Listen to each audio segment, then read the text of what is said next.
Hey everybody, it's Tina with 85th House Vibrations, and I wanted to pull some cards in relation to the retrograde that we are currently having in Scorpio. Today is the 18th, and it's Monday, right? Yeah, it's Monday, and the retrograde will be ending on the 20th, which is Wednesday. Excuse all the noise, I'm messing around in the background. Anyway, this retrograde for me, I will include a timestamp as we go on because I'm probably about to go on a little bit of a spiel. So anyway, like I was saying, after you've been into astrology for a while, something that happens as often as a retrograde, you can start to get kind of comfortable with, in the sense that, I don't have the same kind of acute, intense reactions that I used to have when I first got into it. I think for me, I put more energy even into full moons than I do in retrogrades. Saying all of that to say that this retrograde was something special. It was not easy. But at the same time, I feel like this retrograde for me, because it's actually retrograding back to the exact point of my ascendant and moon in Scorpio. That's where the retrograde will end. So I think it's going to station on my ascendant and my moon, which I hadn't thought about up to this point. So that's kind of a big deal. And there's a lot going on around me that has been, for lack of a better word, when it comes to Scorpio, fucking intense. But either way, it put me back. I've been back on the road of wanting to come back and just read again. My main thing is I want to be comfortable and I want to be into it. And that's something that I wasn't. Those are a couple things that I wasn't when I stopped reading a few months ago on YouTube.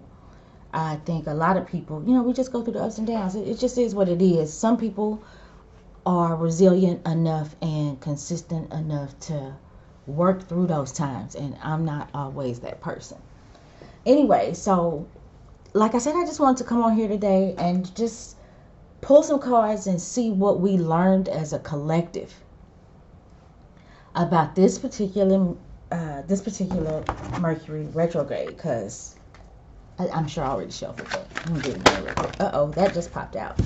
The Nine of Swords reversed. Ooh, how great of a card to pull. And I was gonna pull these for my middle row. I don't even know how I want to do this here.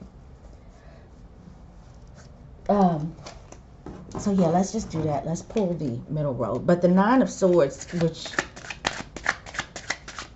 because I was doing this for the middle row, seems like a central theme.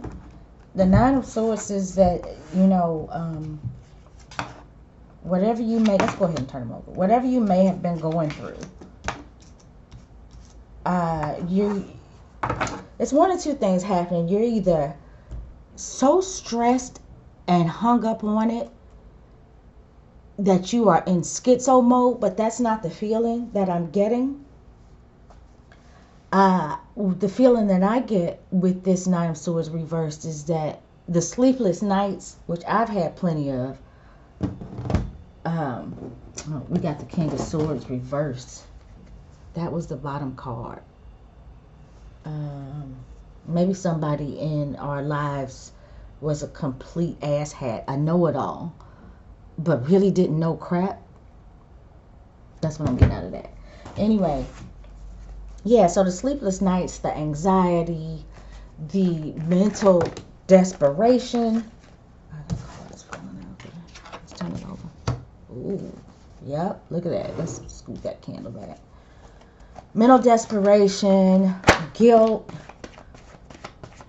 The Nine of Swords says that is or will be coming to an end.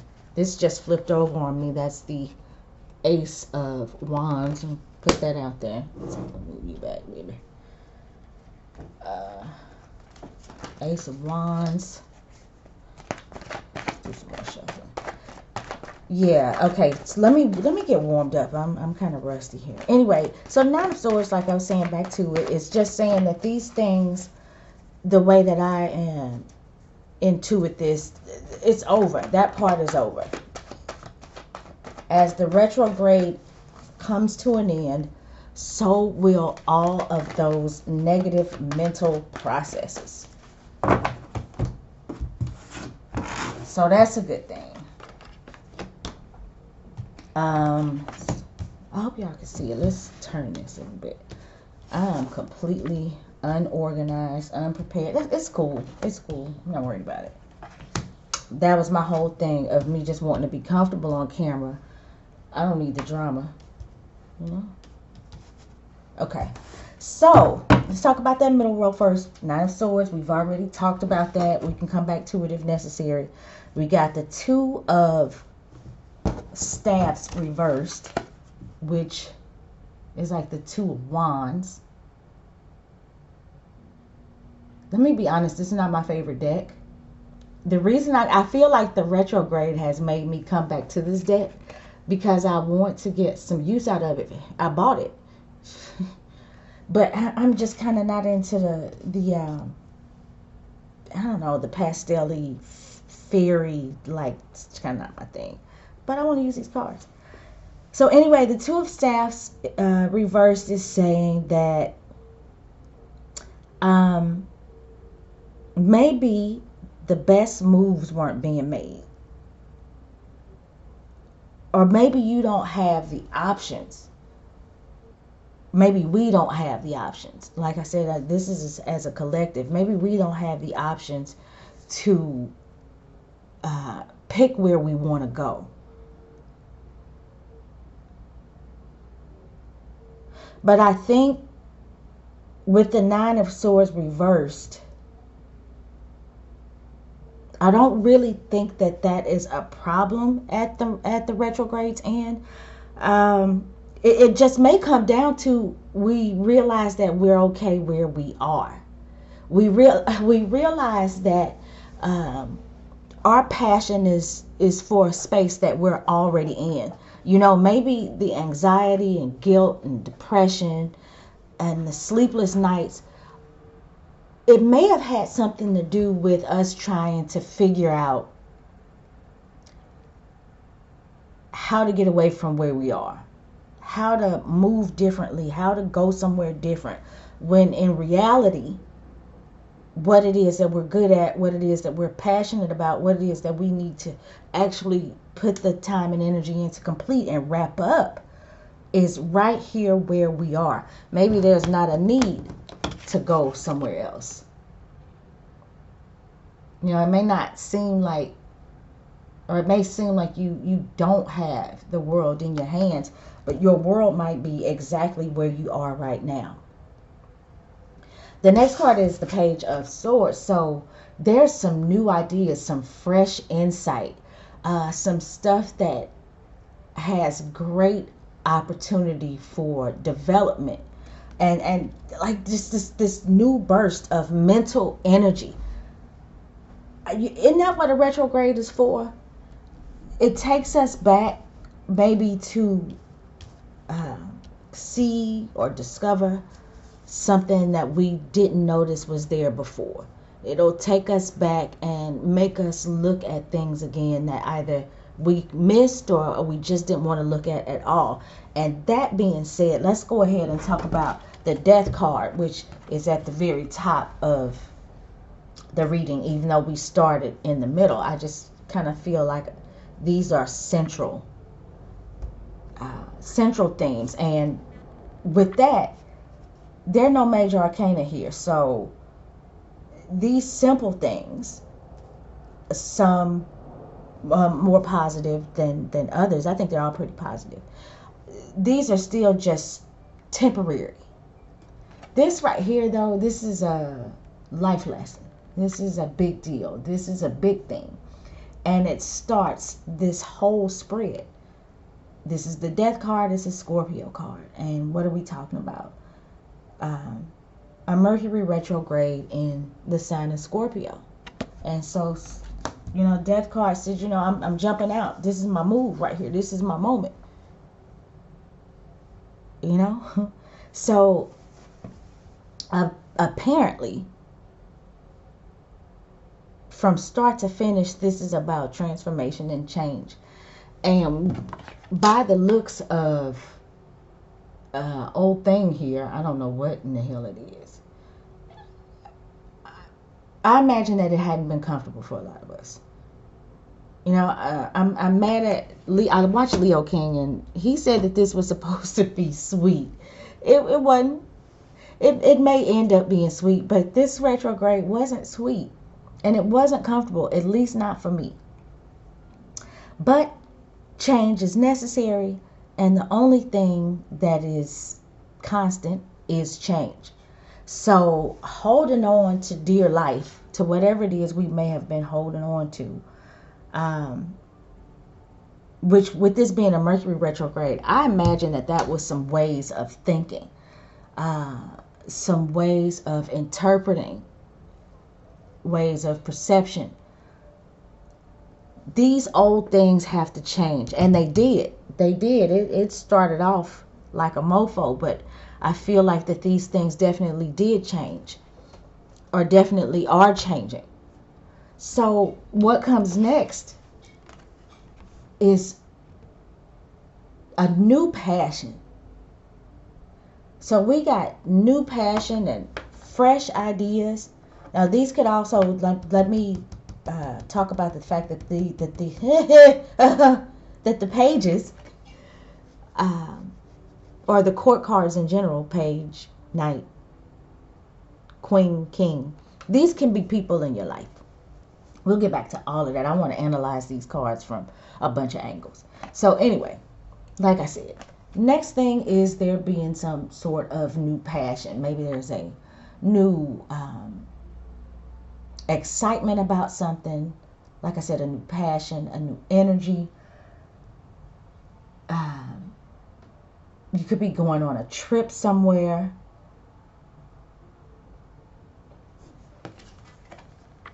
Okay.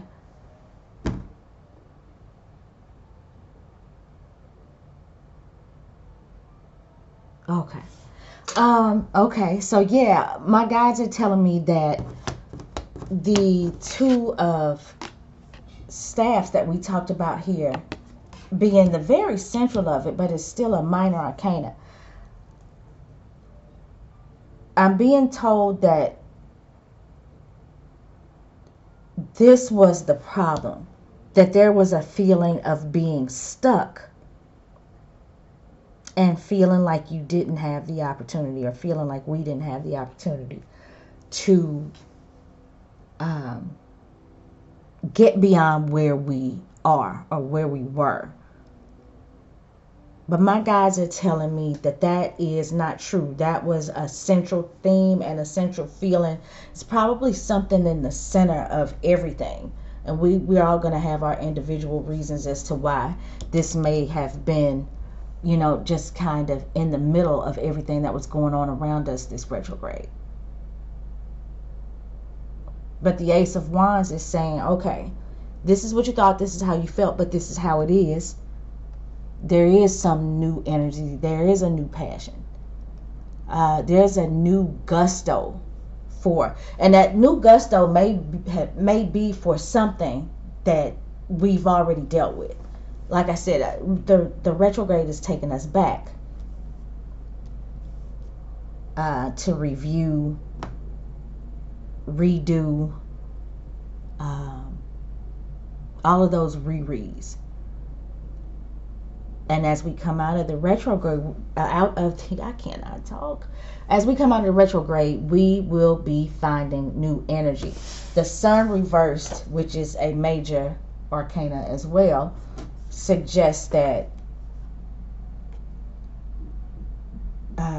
maybe we did lose a gusto, or gusto for life, or a gusto for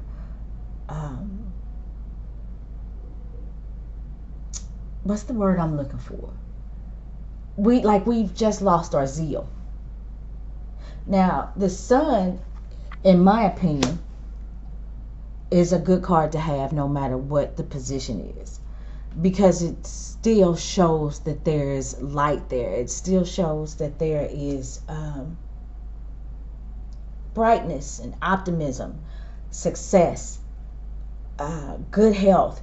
It may not be as great as we would have wanted it to be in this case, but it's there. So I think we have the opportunity, after we make some discoveries and we do some revisions with this retrograde, especially to the dark part of ourselves, because this is the dark and this is the light. And I don't know what influence I may have had on these cards, but this is my big three. This is my setup.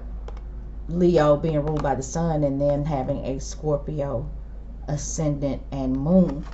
So yeah, that's interesting.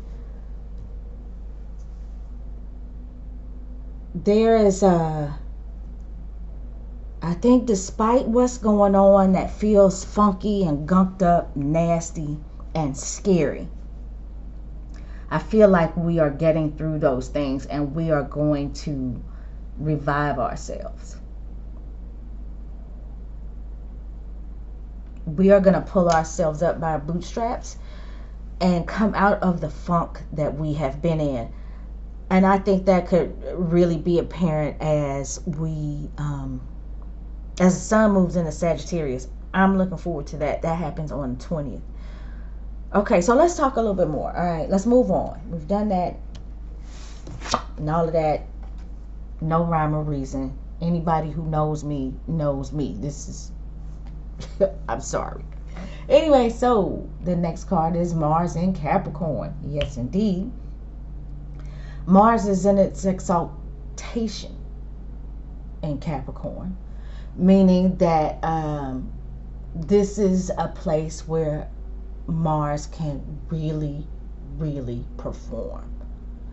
It can really, really do its best work in Capricorn. So if you've got a Mars in Capricorn, that means that you are putting your energy towards doing what you have to do, towards work, towards structure and setting foundation, and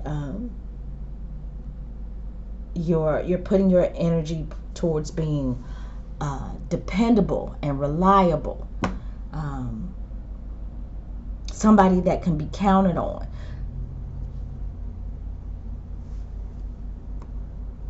You might find, or we may be finding ourselves more willing to work as a team.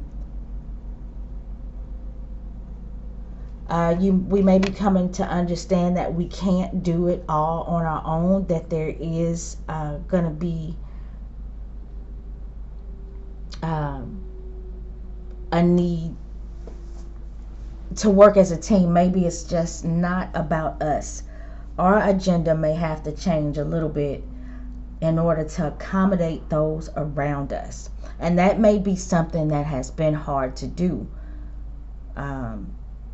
Mars is a planet that is about self-gratification, immediate self-gratification. And Mars is also a warrior and a fighter, so it will fight for that. But with it being in the sign of Capricorn, I think Mars can become pretty practical and responsible, at least to a degree, and understand that there's no I in team, and it works. There are things that you can do in private, but did they say no one man can build an island? I didn't know you can build an island. Now that I'm thinking about it, I don't know if that's the right saying, but no one man can build an island. I thought islands just kind of popped up, and that didn't have anything to do with no man. That's just me. Anyway, the next card, another major arcana, and we have got 3 on the table. I like to see that. This is the Fool, and again, we are talking about these new beginnings. It's like some sort of initiation. We got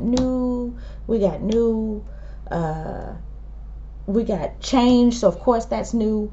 We got new, everything here is speaking to me, saying that it's new, it's innovative, it's different.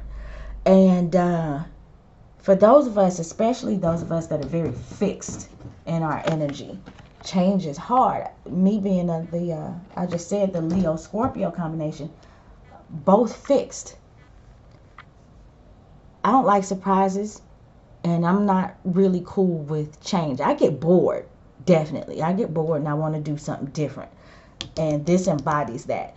But, when it comes to foundation and structure, and no, I don't want to be surprised. I don't want to just jump up and move or go out of town. I like to prepare. That's not for me. But these cards are saying it's for you, and do that. So I know this is us as a collective, but I can't help but look at what this means for me. So anyway, back to the Fool card. Blind faith. That's how I look at this, because the Fool is not concerned about anything other than where it's trying to go. And the Fool doesn't even know where that is. He just knows that he's going. In the traditional Rider-Waite, you generally got the Fool standing there on the edge of a cliff. And if he takes a step, he's liable to fall off that cliff. But he is looking into the future. He's and not paying attention to whether or not he's rooted or grounded. He doesn't care. All he knows is that there is something out there for him, and that he wants to go get it. And without knowing anything, without having a lot of resources with him, it's just go, go, go. He decides to take that leap of faith without knowing. So that's why for me, it's the blind faith card. So as we wrap up this retrograde, I think we get new energy and new perspective to do whatever it is that we're going to do on sheer blind faith. As much as I say I hate surprise and I hate change, a lot of the best things, I've said this before, a lot of the best things I've ever done in my life was on impulse. Now, I don't encourage people to just be impulsive, but what I do think is sometimes it is extremely necessary to just shake shit up, just do something new and hope for the best. I'm too old to talk like that, but at the same time, like I said, I've made some of my best moves, which is what we feel like we can't make right now. Well, we've been feeling like that. I've made some of my best moves on impulse. All right. The last card is the Eight of Coins reversed. This is a Sun and Virgo card.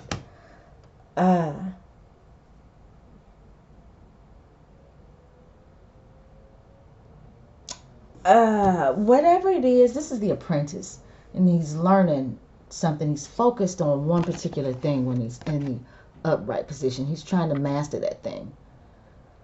With this card reversed, it says that mastery is not happening. And maybe that is because we need to expand our focus.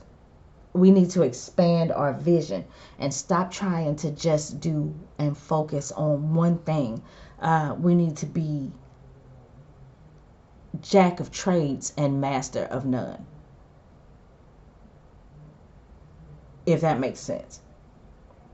I really feel like this is telling us to look into new things, expand, stop being so limited and feeling like we don't have options. Get with some people, do some networking. I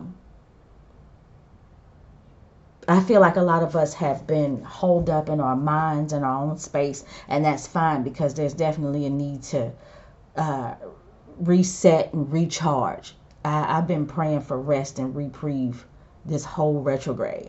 But I think as the retrograde ends, and Mercury's still going to be in Scorpio until I think the 9th of December. So we're still going to be really examining those deep, dark truths, those ugly things that we don't want to face. But I think we do it with so much more clarity and enthusiasm and passion and even hope as we move forward. And we're getting ready for 2020, which is not going to be a real joke either, when we have we're having Saturn Pluto conjunction in January, and I can make videos about that. I always say that, I never do. Anyway, and then we're having Venus retrograde, Mars retrograde again in the same year.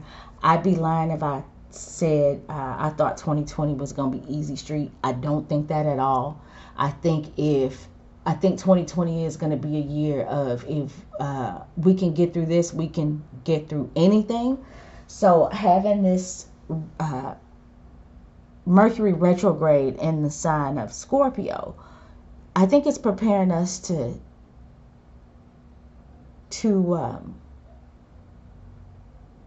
face some deep, dark, uncomfortable shit.